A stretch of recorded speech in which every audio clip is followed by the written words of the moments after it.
जी 2009 तक हमारी बात हो रही थी कि जो अबराज कैपिटल ग्रुप है, ये दुबई बेस्ड कंपनी थी, उसने पावर यूटिलिटी को एक्वायर किया और मई 2014 के इलेक्ट्रिक का अगर रिकॉर्ड चेक किया गया तो एक तो वो गवर्नमेंट की डिफॉल्टर निकली कि उसने सेल टैक्स पे नहीं किया था, दूसरा वो जी आई अलाउड यू।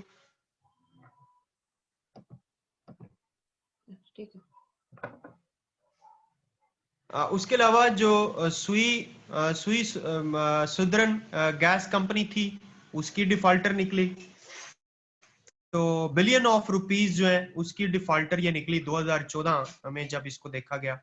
तो utility purchase power of 230 billion from NTDC in September 2009, out of which government has paid 180 billion in the form of subsidies given to K Electric Supply Company। NTDC समझते हैं ना, national transmission dispatch company, ये भी government company है। तो ये company क्या करती है?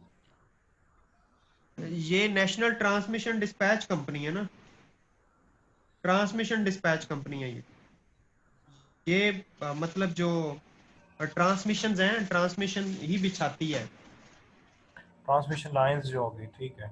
हाँ ट्रांसमिशन लाइंस को बिछाती है। तो Karachi electric experience as private utility can not be termed as successful as it still depends on subsidies provided by the government.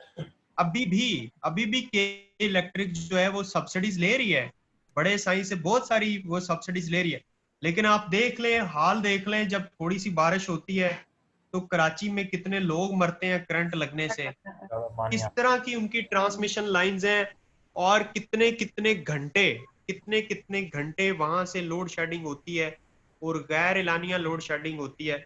अगर हम लाहौर में रह रहे हैं तो हम खुशकिस्मत हैं, हमारे साथ वो मसाइल नहीं है जो हमसे 3 गुना बड़े कराची के लोगों के मसाइल है।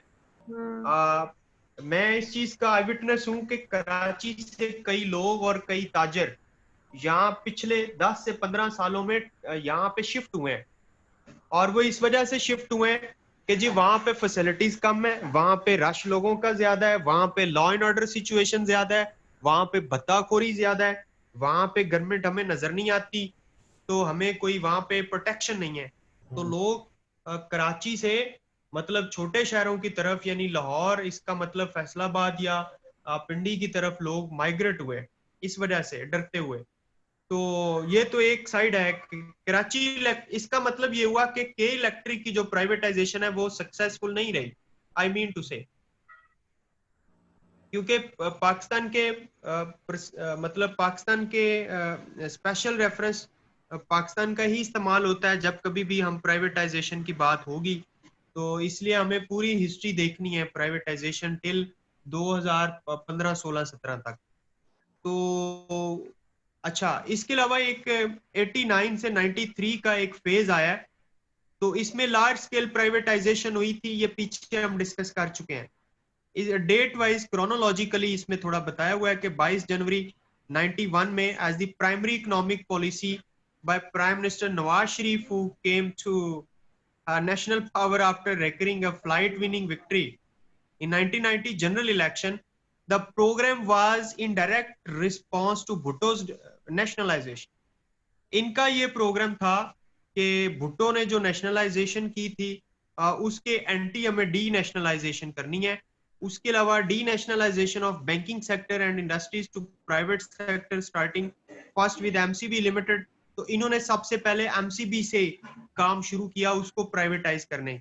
शरीफ termed his privatisation programme as, क्या ये कोट देखिएगा बड़ा इंपॉर्टेंट है, turning Pakistan into South Korea by encouraging greater private saving and investment to accelerate economic growth। कहता था कि हमने इसको शुमाली कोरिया बनाना है, हमने इसको क्या बनाना है, जनूबी कोरिया बनाना है। साउथ कोरिया जनूबी कोरिया होता है ना जी जी। हाँ, मेरा थोड़ा उर्दू में प्रॉब्लम है तो मैं कि चले आपसे मैं पूछ लूं। सर वो लिखा हुआ be into South Korea already. Sir वो हाँ, साउथ तो कोरिया तो समझ आ रहा वो है, मिस्र के जनूबी नहीं समझ आता। अच्छा अच्छा, ठीक है ठीक है। मतलब आपका भी सेम यही है, अब मेरे वाले नहीं हाल सर है। आपने लिखा हुआ है ऑलरेडी स्लाइड में साउथ हाँ कोरिया हाँ, साउथ ठीक है। तो लिखा हुआ है, तो साउथ उर्दू में क्या कहते हैं? जनूबी।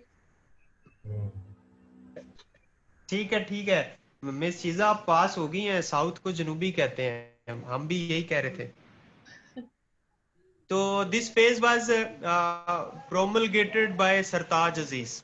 अब ये जो फेज था, इसको मतलब सरताज अजीज ने इसको टेक ओवर किया लिया with the goal to transform the enterprises into profit seeking business. और सरताज अजीज को कहा गया कि जी आप इसको ना प्रॉफिट सीकिंग ऑर्गेनाइजेशन बना दें, ठीक है, not dependent to the government subsidies for their survival. और गवर्नमेंट को इनके सर्वाइवल के लिए, इन बिजनेस यूनिट्स के सर्वाइवल के लिए सब्सिडीज ना देनी पड़े। हम बाहर से कर्जे ले लेकर इनको सब्सिडीज नहीं फराम कर सकते। ऐसा ही अच्छा, है। तो ये फेज आपने देखा। इसके बाद the mega energy corporation such as वापडा, KSC, PTCL was set off to private sector.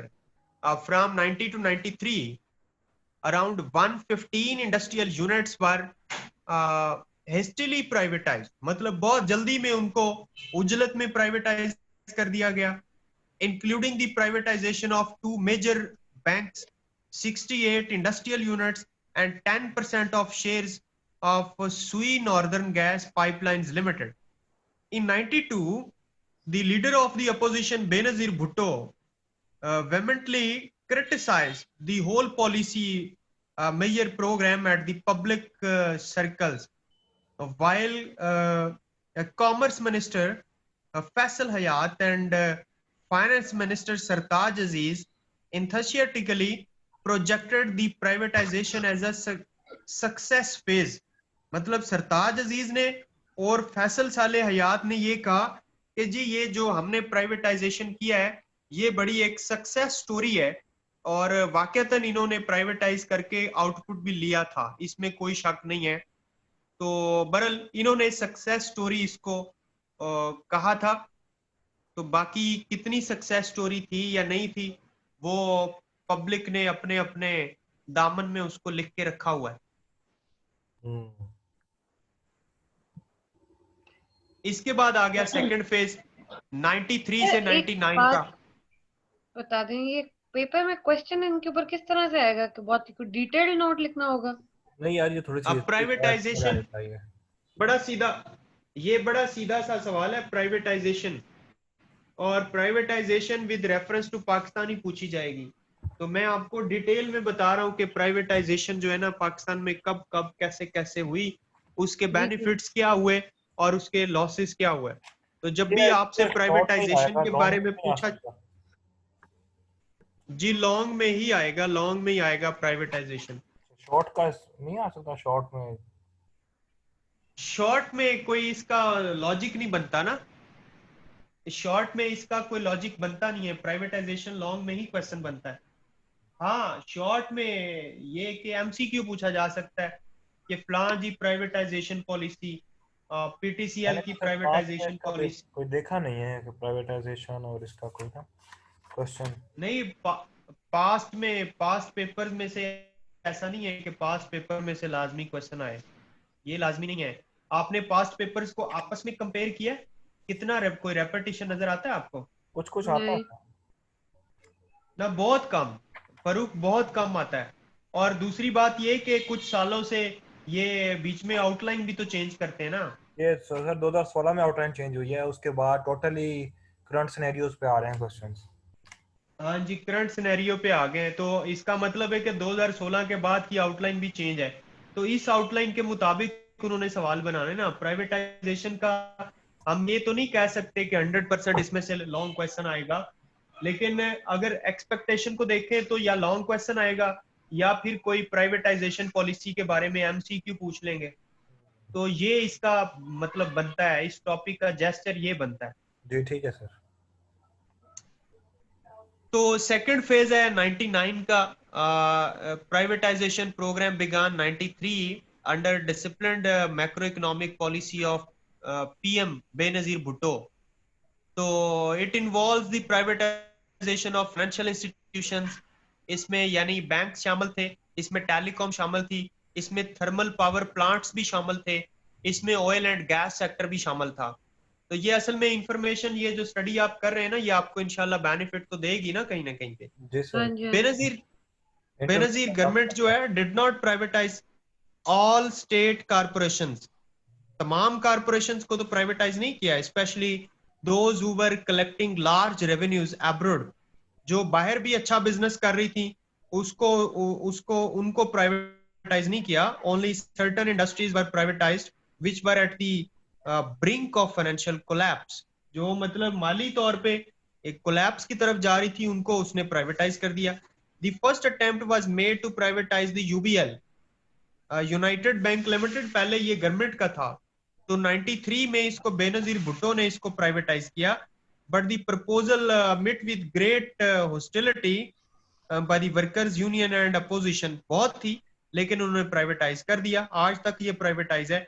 Proposal were also made to put the private ownership to Pakistan railway, but it was rebuffed by prime minister Benazir Bhutto who quoted। उसने ये कहा, ये जो अभी मैं early आपसे बात कर रहा था, ये वही चीज आ गई कि railway privatisation will be the black hole of this government, please never mention the railway to me again। उसने ये सख्ती से मना कर दिया कि दोबारा आपने पाकिस्तान रेलवे को प्राइवेटाइज करने का मुझे मशवरा नहीं देना, ठीक है। तो ये फेज था बेनजीर भुट्टो का, ये जो आपने अभी देखा। वैसे अगर प्राइवेटाइज हो जाए रेलवे, बेहतर जी नहीं? जी, बेहतर ही हो जाएगी। हाँ उसमें पब्लिक वेलफेयर कम हो जाएगी, बेहतर तो होगा, इसका सब कुछ बेहतर हो जाएगा। अभी इतनी ओवर स्टाफिंग है पाकिस्तान रेलवे में, इतनी करप्शन है, इतनी बेरहरवी है, और इतने काम चोर हैं रेलवे के मुलाजिम, आपकी सोच होगी। मैं आपको एक सिंपल सी मिसाल दूं पाकिस्तान रेलवे की। जी जी। पाकिस्तान रेलवे लाहौर के अंदर इसकी बड़ी वर्कशॉप है मुगलपुरा में। पाकिस्तान रेलवे के किसी मुलाजिम के घर चले जाएं, किसी पाकिस्तान रेलवे के जो मतलब 7वें 8वें 10वें 12वें 14वें 16वें ग्रेड तक, किसी रेलवे के मुलाजिम के घर चले जाएं, आपको उसके घर में रेलवे का लोहा मिलेगा। रेलवे की ओके। कारें, रेलवे का लोहा, सर बहुत कुछ है हाँ, तो क्या करते हैं आपको सर वो? सर। इन शॉर्ट उनको 16वें स्केल तक हर घर में आपको सिविक मिलेगी। अच्छा, दूसरी बात, रेलवे का मुलाजिम पता है क्या करता है? जाता है और वहां पे अटेंडेंस लगाता है, और क्लर्क को मतलब मंथली दिया या ना दिया मुझे उसका तो नहीं पता, लेकिन अटेंडेंस लगवाता है, 10 या 11 बजे घर आ जाता है। सर 10 या 11 बजे काम घर ही आता कोई है। नहीं है करने को, तो बेचारे क्या करें। कह ले आप काम करने को नहीं है, लीडरशिप नहीं है, आगे कोई एमडीज अच्छे नहीं बैठे हुए, ठीक है। लेकिन मेरा ख्याल है कि अगर किसी को हायर किया गया है, एचआर ने हायर किया है, तो कोई काम तो होगा, डेफिनेटली उनकी कोई ड्यूटी तो होगी, सर लेकिन वो सर फिर शेख ड्यूटीज आगे रशीद पर। क्या ही करा लेगा? जी, शेख रशीद क्या ही करा लेगा? नहीं नहीं, शेख रशीद तो मिनिस्टर है ना, उसको तो बेचारे को पता ही नहीं कि अंदर क्या मामला है।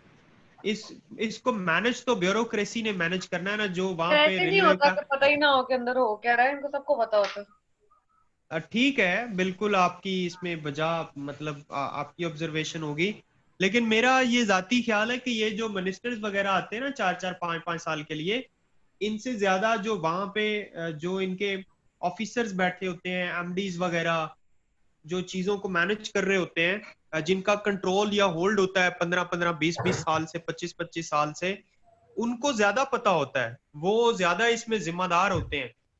तो आप मैं एक गुजारिश ये कर रहा था कि रेलवे का एक तो किसी मुलाजिम के घर जाए तो आपको लोहा मिलेगा। दूसरी बात ये है कि ये लोग जाते हैं, अटेंडेंस लगाते हैं, अटेंडेंस लगाने के पैसे लेते हैं, यानी सैलरी इनको अटेंडेंस की मिलती है, वो 10 या भी 11 बजे घर आ जाते हैं। वो भी सर उसके मंथ एंड बाद पे किसी, लगती है।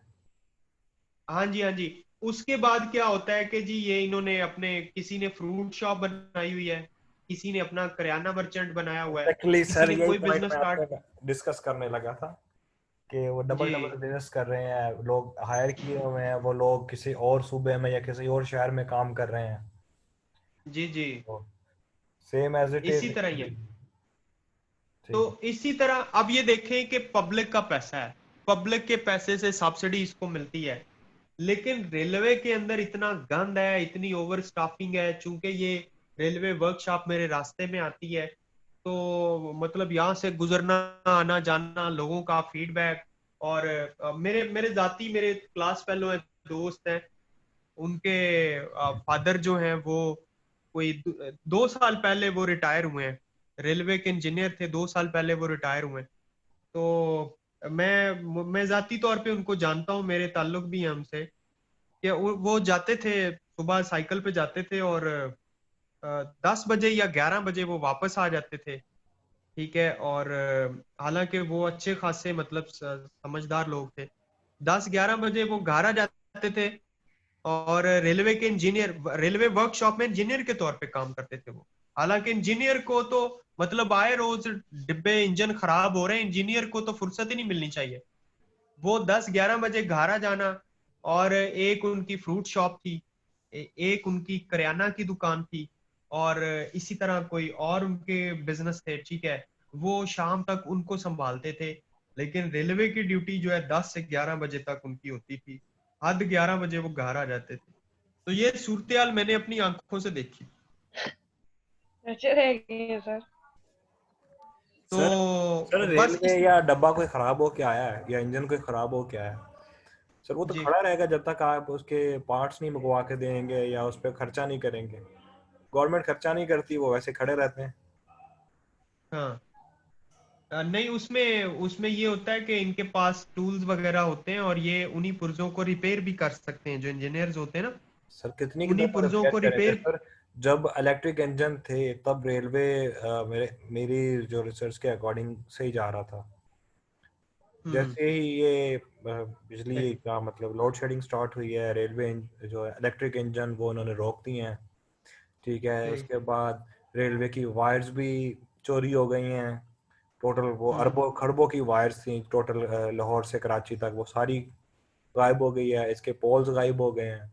उसके बाद इसका जी। रेवेन्यू कम हो गया है, रेवेन्यू कम होने की वजह से जो डीजल इंजन या कोल इंजन हैं वो बेचारे 100 100 साल से चल रहे हैं। कैपेसिटी नहीं है उनकी इतनी। कैपेसिटी नहीं है उनकी इतनी, उन्हीं को ये कुछ रिपेयर करते हैं, कुछ वो चलता है फिर वो रुक जाता है। नए इंजन जिन्होंने मंगवाए हैं, लाइनें भी रिपेयर नहीं है, लाइंस भी लाइनें भी रिपेयर नहीं रिपेयर है। नहीं है। जी।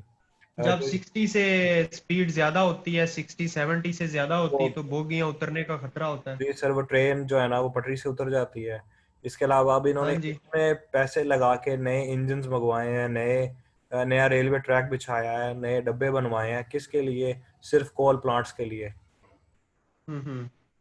बजाय इसके कि ये जो है ना अपनी ट्रांसपोर्ट को बेहतर करते, न्यू ट्रेन्स मतलब रन करते, आपने आपने नई सही कहा टाइमिंग कि होती। लोड शेडिंग की वजह से, आपने सही कहा कि लोड शेडिंग की वजह से इलेक्ट्रिक जो इंजन थे वो बंद कर दिए, और बाकी सारा कोल पे और डीजल पे चलने वाले इंजन, जो ऑयल पे फ्यूल पे चलने वाले, वो शुरू कर दिए।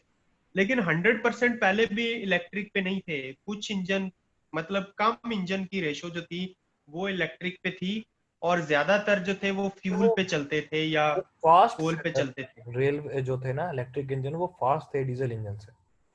हाँ, मुझे पता है, फास्ट है, बिल्कुल ऐसे ही है। तो बहरहाल ये असल में ना साद रफीक से ना पहले, जब से कि आप ये मुझे अभी बता रहे थे ना, पिछली जी, ख्वाजा स्टोरी साहब। हाँ बता रहे जी। थे। हाँ, ख्वाजा साद रफीक से पहले एक रेलवे मिनिस्टर आया था, उसका ताल्लुक केपीके से था, नाम नहीं लेना चाहिए। उस पर्सन ने, लोग कहते हैं कि वो रेलवे का हाल किया है कि कोई 25 साल लगा के भी ना इसको, रेलवे को वापस नहीं ला सकता। हम्म। उसके उसके नाम के एंड पे ब्लोर आता है, ब्लोर। तो उस बंदे ने इतना खाया, और इतना मतलब उसने, आप ये कह लें कि बेराह रवी की हद कर दी, कि कोई बंदा 25 साल भी लगा के रेलवे को अपने पाँव पे खड़ा नहीं कर सकता। तो एग्जैक्टली बात सर ऐसा सच्ची ही है। है। ये जो बाबे बैठे हुए हैं ना, ब्यूरोक्रेट भी बाबे जो बैठे हुए हैं, एक्सपीरियंस बाबे जिनको हाँ हम जी, कहते हैं, वो बैठे हुए हैं, वो यही है हाल उनका कि वो पांचों ये उंगलियों से ऐसे जो है ना बस ले आओ ले आओ ले आओ। बिल्कुल ऐसे है, बिल्कुल ऐसे। और दूसरी फरूक भाई बात ये है कि जब जिस बंदे को, जिस किसी के मुंह को खून लग जाता है ना, फिर वो हटता नहीं है। ठीक है, वो फिर उसका एडिक्टेड हो जाता है, आदी हो जाता है, और उसके बगैर वो रह नहीं सकता। और फिर आपको पता है कि ये स्ट्रक्चर ऐसा है कि एक पर्सन जब इस मतलब इसके अंदर दाखिल हो गया ना, ऐसे मामलात के अंदर दाखिल हो गया, तो फिर दोबारा वो रिहेबिलिटेट वो हो नहीं सकता, सर उस फिर चुंगल से वो निकल नहीं सकता। जी सर, फिर सोसाइटी की डिमांड भी तो है सर, फिर सिविक नहीं लेनी? हाँ, एक तो सोसाइटी की डिमांड है ना, एक डिपार्टमेंट के अंदर से अगर वो अपनी पार्टी छोड़ेगा तो मारा जाएगा। ठीक है, जब कभी आपने कभी सुना हो कि एमक्यूएम होती थी, कोई लंदन वाली एमक्यूएम होती थी, कराची में काम करती थी, तो जो जो बंदा एमक्यूएम को छोड़ता था तो भाईजान जो इल्ताफ भाई थे वो मार देते थे उसको। जी सर, एग्जैक्टली वो प्रूफ। अभी छोड़ के गया है, थोड़ी देर बाद न्यूज आती थी कि ही वाज किल्ड इन हाँ, एक्सीडेंट, रोड एक्सीडेंट पे मारे गए हैं या इलेक्ट्रिक ये शॉक लग इमरान गया। फारूक, डॉक्टर इमरान फारूक कत्ल केस जो है, ये क्या है? यही तो है।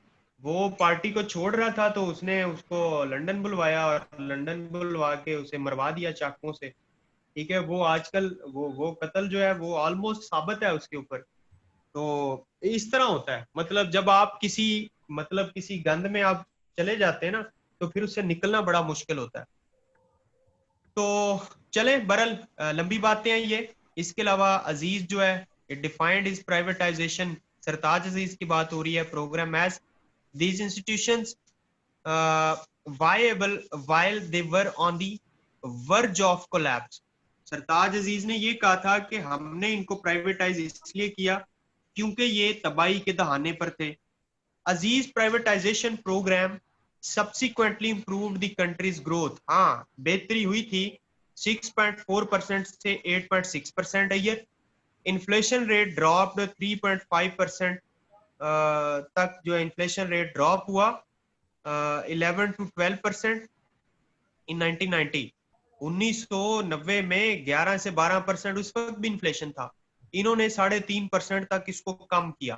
ठीक है, उसके अलावा however in the end of 2007, यानी मुशर्रफ का जब आप कह लें कि आखिरी साल था, तो Aziz privatisation programme suffered a major setback with initially halted the privatization program in the country।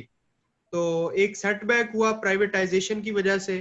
Supreme court halted the privatization of Pakistan steel mills, क्योंकि लास्ट जो प्राइवेटाइजेशन ये कर रहे थे मुशर्रफ की गवर्नमेंट, वो पाकिस्तान स्टील मिल थी। After transferring the inquiry from FIA टू NAB, while issued standing orders to keep these steel mills under the nationalization program। तो सुप्रीम कोर्ट ने ये ऑर्डर किया FIA और NAB से इंक्वायरी करवा के कि इसको आपने प्राइवेटाइज नहीं करना, इसको नेशनलाइज ही रहने दो। तो proceeding and Supreme Court's decision initially halted Aziz intensified and aggressive privatization program at the end। तो उसके बाद फिर सरताज अजीज ने और प्राइवेटाइजेशन की कोशिश नहीं की। ठीक है, सर ये तो जो भी यहां एक तक केस भी चल रहा था अजीजिया का, ये वही है? वो अल अजीजिया स्टील अजीजिया मिल है या मिल, नहीं शुगर नहीं, मिल है? कोई इसका केस चल रहा था कोई रिसेंटली ना? जी जी, उनकी प्राइवेटाइजेशन की भी बात है, थी बीच में, लेकिन वो एक सेपरेट केस है जो पनामा की आप बात कर रहे हैं।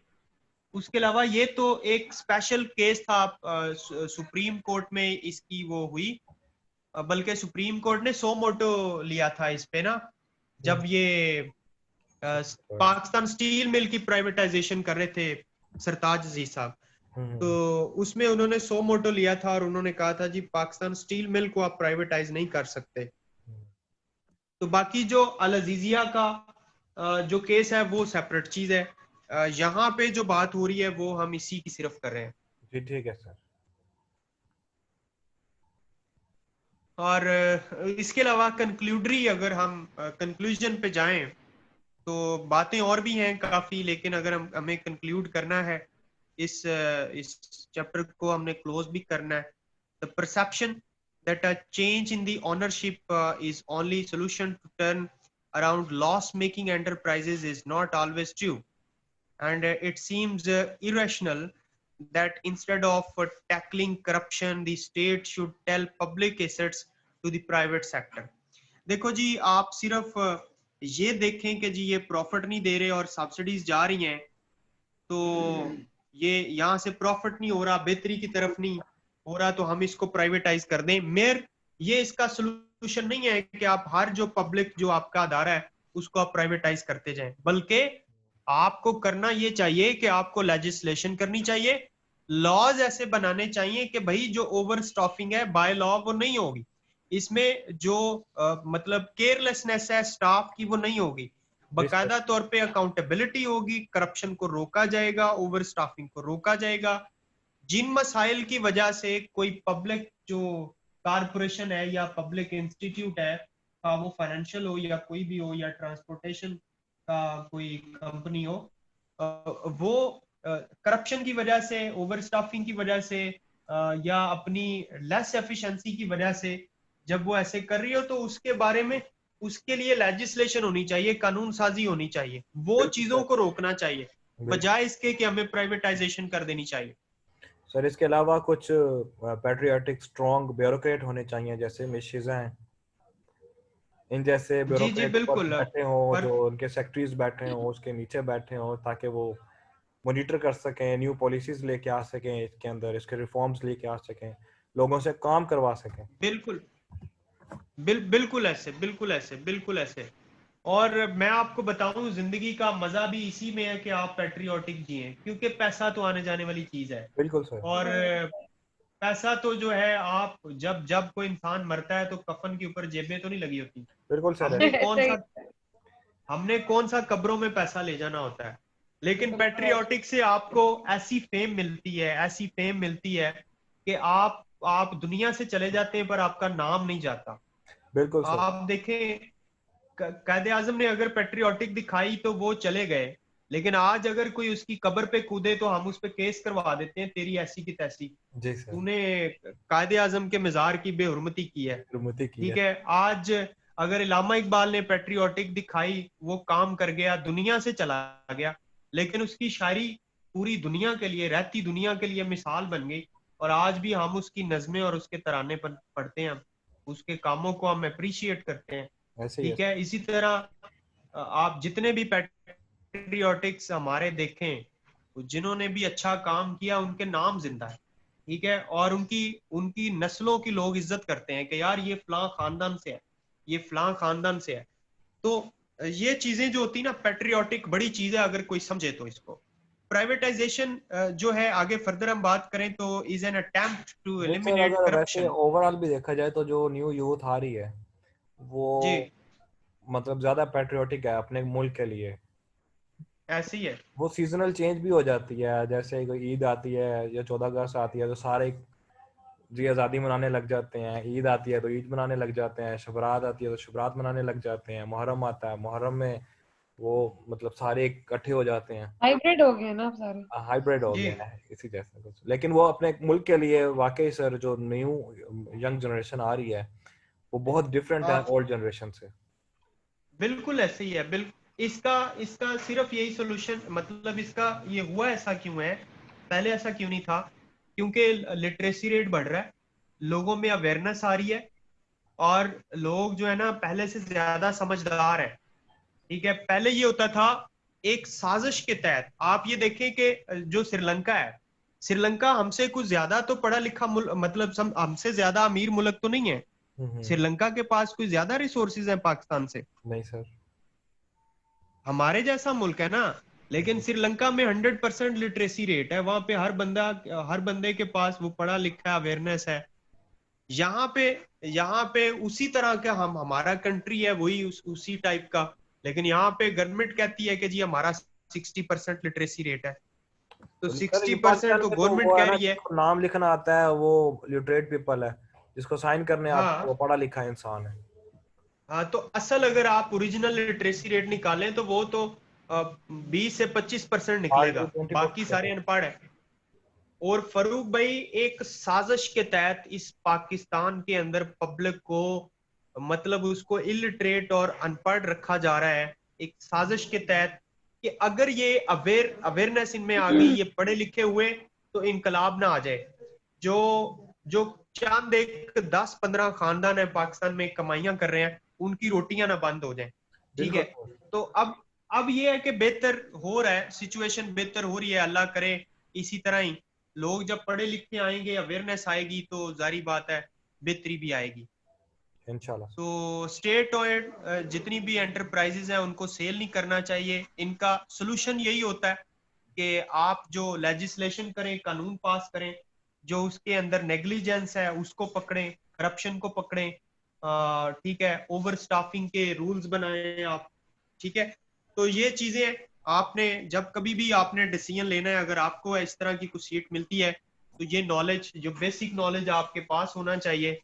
ठीक है, उसी के तहत कुछ असूलों को सामने रखते हुए आपने प्राइवेटाइजेशन या नेशनलाइजेशन की तरफ जाना है। ठीक है, उम्मीद है कि आपने इस टॉपिक को एंजॉय किया होगा। आप अपना बहुत सारा ख्याल रखिएगा। आज का लेक्चर हम यहाँ पे एंड कर रहे हैं। अल्लाह आपका हामी नासिर हो। अल्लाह हाफिज।